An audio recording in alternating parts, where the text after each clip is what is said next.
Hello and welcome to the Travel Show. Now this week I'm in the Maldives looking back at our best bits from the past few months.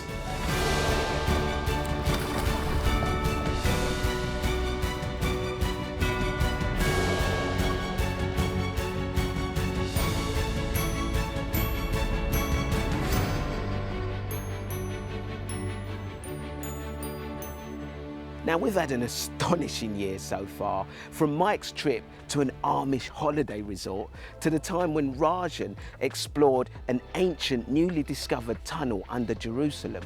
And let's not forget my time here in the Maldives, where I came to find out what they're doing to protect local marine life.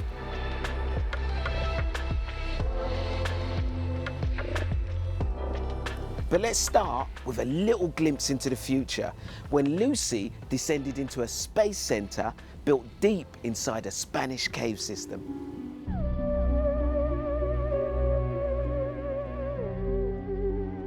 Since H.G. Wells wrote of the Martian invasion in his 1897 novel War of the Worlds, the Red Planet has captured our imaginations.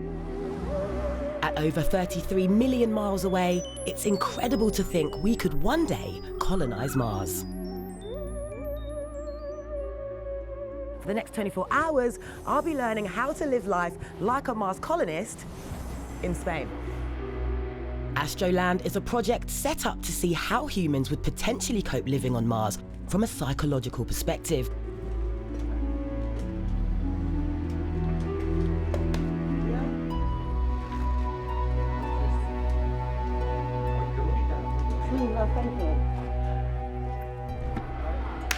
Oh, I look ready, I feel ready, I'm ready. Our aim is to get to Ares, our base, where we will be spending the night. It's anticipated that the first colonists to Mars will also have to live underground in caves or lava tubes to avoid interstellar radiation.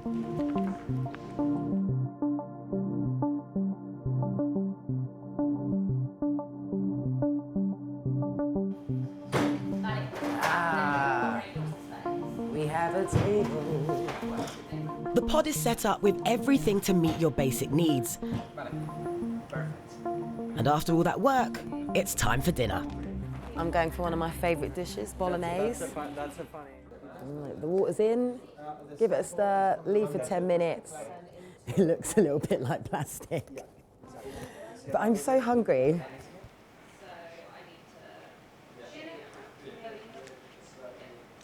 That is actually quite nice.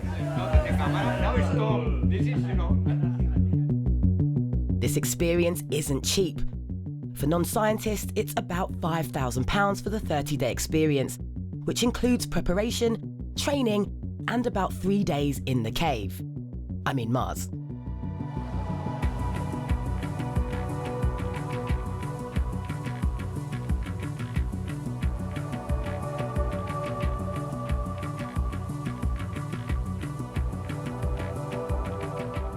Lucy there finding out what our future holidays on the Martian surface might feel like.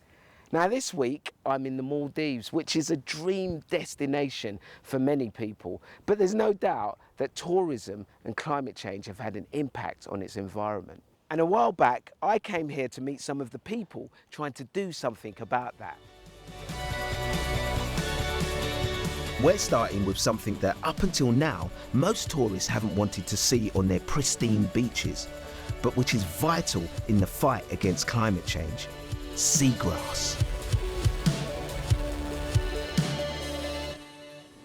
So Sandra, tell me, what is seagrass? Seagrass is very important because actually it has a lot of functions in the ocean. Not only it's a habitat or a nursery for many animals, many fish during the different stages of their life, but it also provides most of the oxygen that we need for us also for breathing. And what's the biggest threat to seagrass? In most of the resorts they thought that seagrass it's not looking nice for the guests because it's not the white sand that they want to have for their pictures. So they used to remove it from their beach because of that. Yeah, I mean, the project is just to really avoid removing the seagrass around the lagoon and also not doing any action, any activity next to the seagrass, so it will grow by itself, it will be healthy. You don't need to do anything, you just need to take care of what you have. Okay, shall we have a look at the seagrass? Yeah, sure, let's go. Vamos.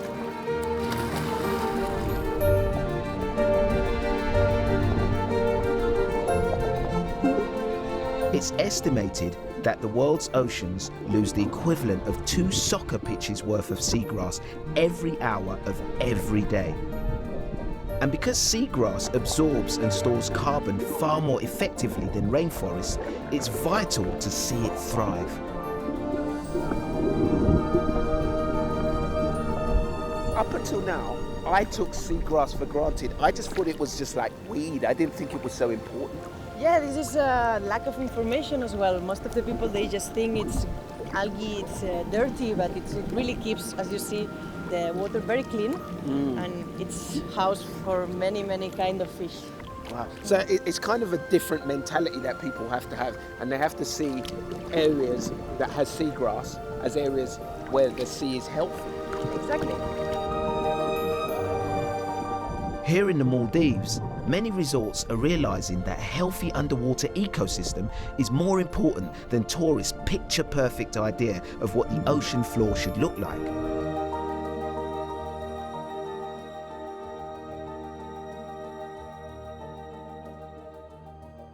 We've also been looking for some similar eco-inspiration in northern Argentina this year. Iberá is the world's second largest wetland, and its animal species have been dying off for decades. The people there have been looking to a fearsome predator for help, as Mike Corey found out.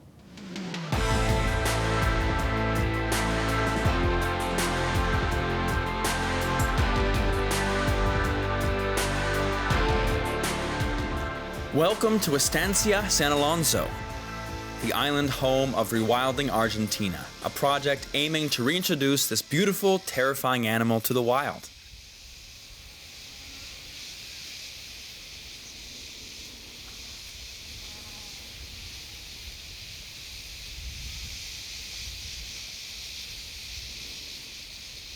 Oh my, guys, this is, when you make eye contact with a beast this size, your heart just goes ka-lump.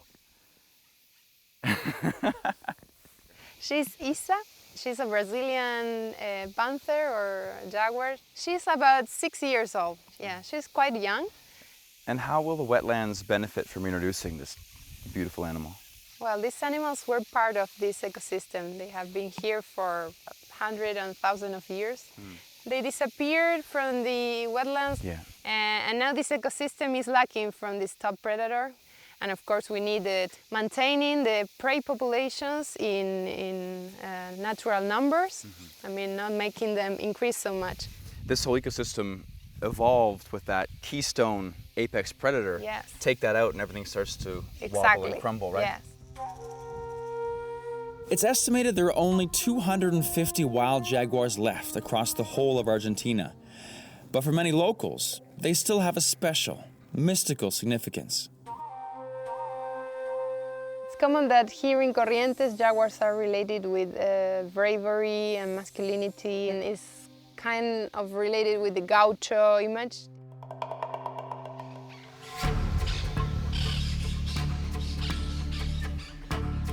I'm allowed into the enclosure to prepare Isa's meal.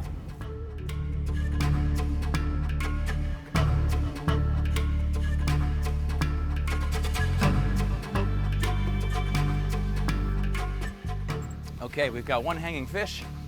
We've got one piece of mystery meat. Ready to go? Okay. She looks a little annoyed. Normally, I don't think food arrives this late. If you look here, there's 2 trap doors, and I've just been granted permission to open them. Wait, which one do I open? Both of them. I don't want to open the wrong one. No, the blue one.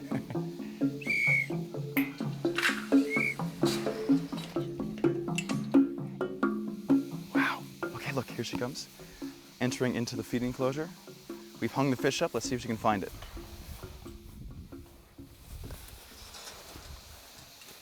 Oh. Oh! Whoa!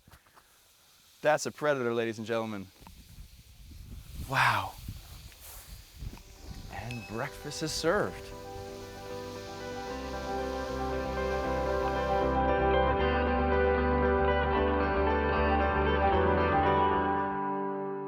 Mike on the prowl for jaguar in the Ibera wetlands. Still to come on the travel show. One of the world's most significant and controversial excavations is taking place right underneath my feet. We heard there's a saying that whatever happens in Pinecraft stays in Pinecraft. So if this snake bites me, what happens? Yeah. See.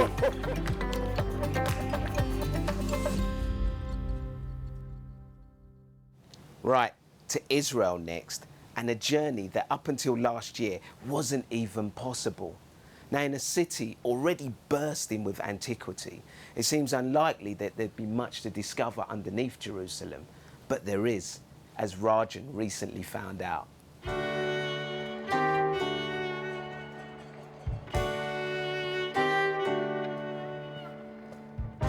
It's a city that's home to the world's 3 major monotheistic faiths, drawing in more than 3.5 million tourists a year. And of course, it's the diversity of ancient monuments, civilizations and architecture that everyone finds so compelling about Jerusalem. And history just keeps on giving, because every day, even now, new discoveries and secrets are being revealed. And in fact, one of the world's most significant and controversial excavations is taking place right underneath my feet.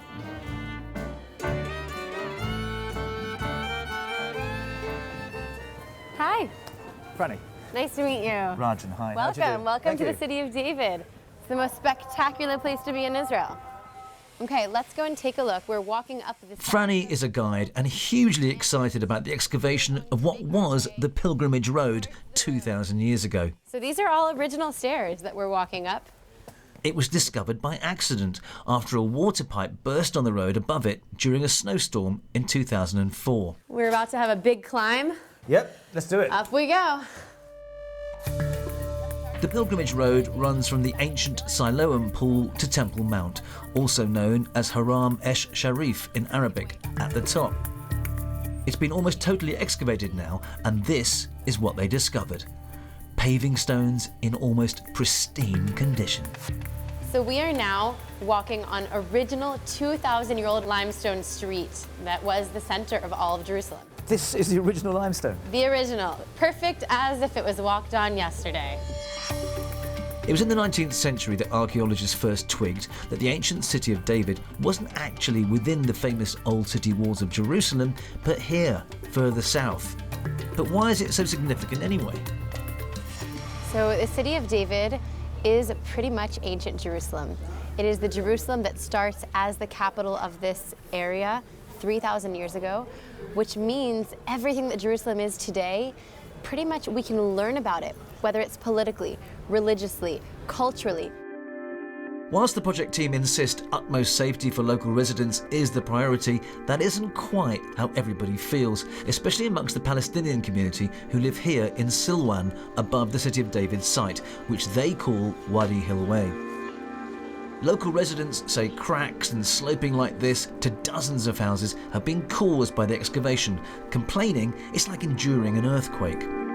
Nonetheless, the Israeli Supreme Court rejected those claims. As with many issues in Jerusalem, there are 2 quite different stories being told. And Aziz, a travel writer and guide, offers the alternative Palestinian perspective through his tours in the city. I met him at Damascus Gate.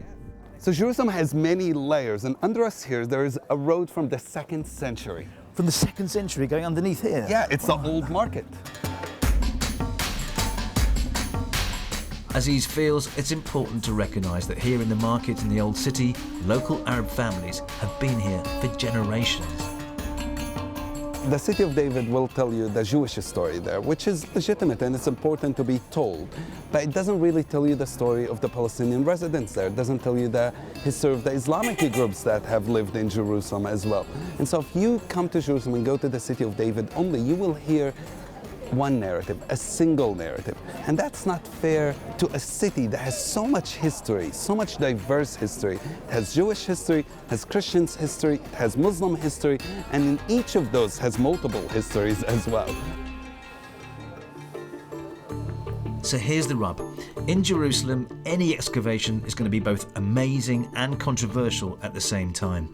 But for followers of three of the world's major religions, curious tourists and lovers of history alike, the fact is, this city will always be a draw.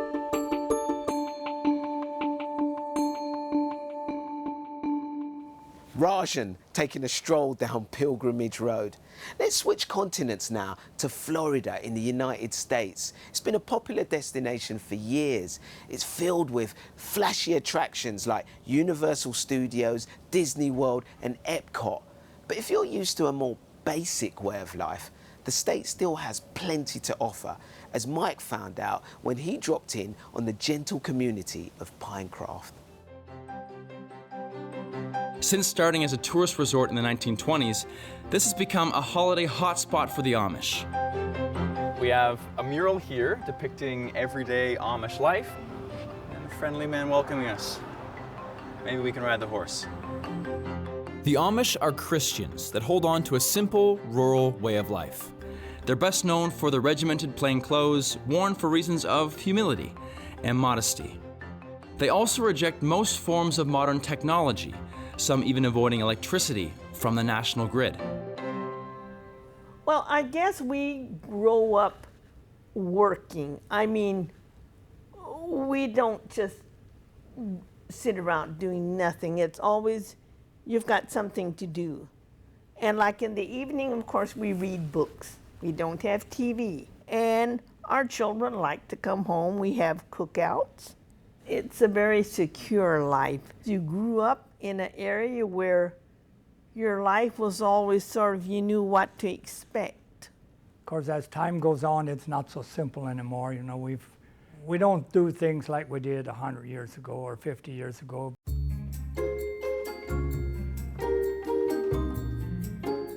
This might look like a normal street in Central Florida, but actually many of these are Amish holiday homes. And if you look right here, this is a power line.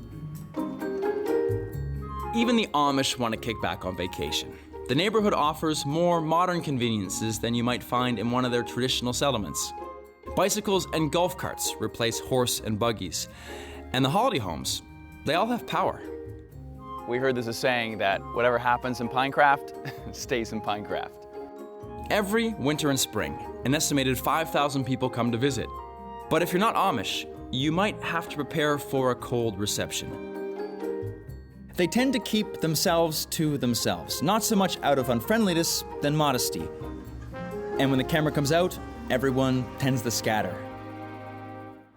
I've been a lot of places, and I've met a lot of people, and I fit in most of the time. But here, obviously, I stick out like a sore thumb here, and I don't exactly know how to interact. So it can feel a little bit lonely at times.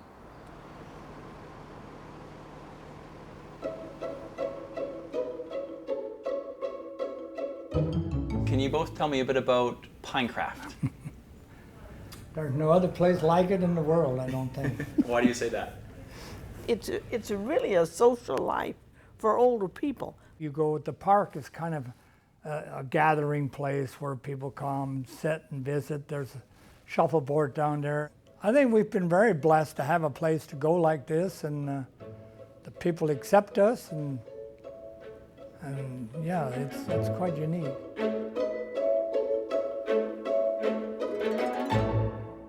Mike living it up with the Amish. Finally to Sri Lanka, which is planning to quadruple in size its only UNESCO-listed rainforest reserve.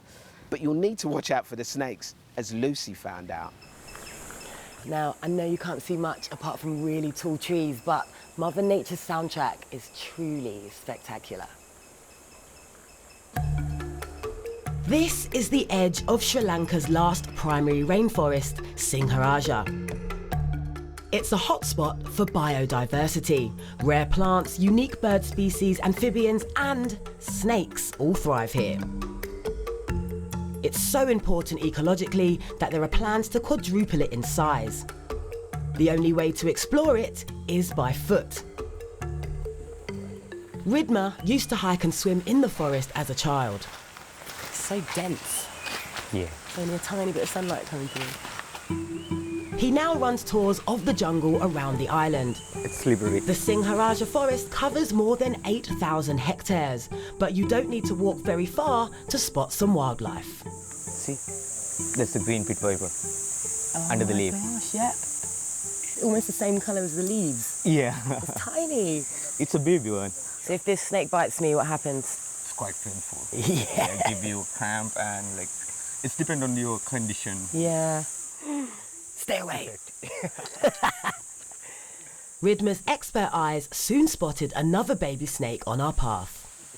What's the name of this snake? It's an ahatula, eye catcher. Eye catch snake because they used to on the tree in your eye level, and with this, see. Oh, he really tried to go for you. Yeah, then. he is not. It's a venom one. He don't have venoms, but he has got teeth. Yeah. He will bite you until it comes blood out.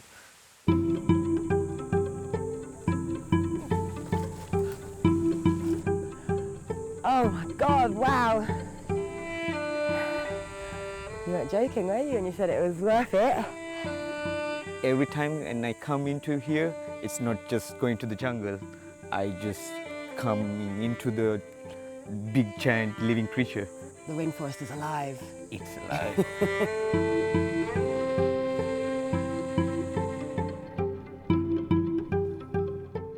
Right, that's it for this week. We've got loads of brand new adventures coming up very soon. But for now, from me, Adir Depitan, and all the travel show team here in the gorgeous Maldives, it's bye-bye.